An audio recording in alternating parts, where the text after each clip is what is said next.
Hello' everyone, আজি পুৱা এয়া যাত্ৰা আৰম্ভ কৰিলোঁ যোৰহাটৰ পৰা মাজুলীলৈ বুলি। আৰু এয়া ফেৰীত উঠি ল'লোঁ আৰু এয়া আহি পালোঁ অফুলামুখ ঘাট।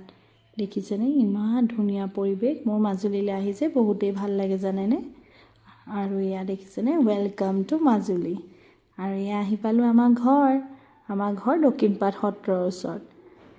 আৰু এয়া দেখিছেনে আজি ইয়াত সৰুকৈ নাম এষাৰ আছে। সেইদিনাখন যে কণমানিজনী জন্ম হৈছিলে, এয়া আমাৰ নিধিৰাণী হৈয়ে আজি সৰুকৈ নাম এষাৰ আছে। আৰু এয়া আমাৰ গেং দেখিছেনে। তাৰপিছত এয়া আকৌ আমি আহি পাওঁ মানে এয়া ভোজ বনায়ে আছে। এয়া সত্ৰৰ পৰা আহিছে ভকত। আৰু মোৰ ভাগত পৰিলে এয়া চালাডৰ পাল। আৰু এয়া খুৰাই ভাবিছে মই কি কৰি আছোঁ। আৰু এয়া দেখিছেনে ভকতসকলে নাম গুণ গাই আছে, ইমান ভাল লাগে শুনি। আৰু মোৰ ভাগত পৰিলে আকৌ এয়া মাছ অকণমান বনোৱাত। আৰু এয়া বনাই দিলোঁ। আৰু এয়া বনাইছে মাটি দাইল, ভাত, সকলো ৰেডি। কিন্তু খাওঁতেহে ভিডিঅ' কৰা নহ'লে। আজিলৈ আহিছোঁ, বাই।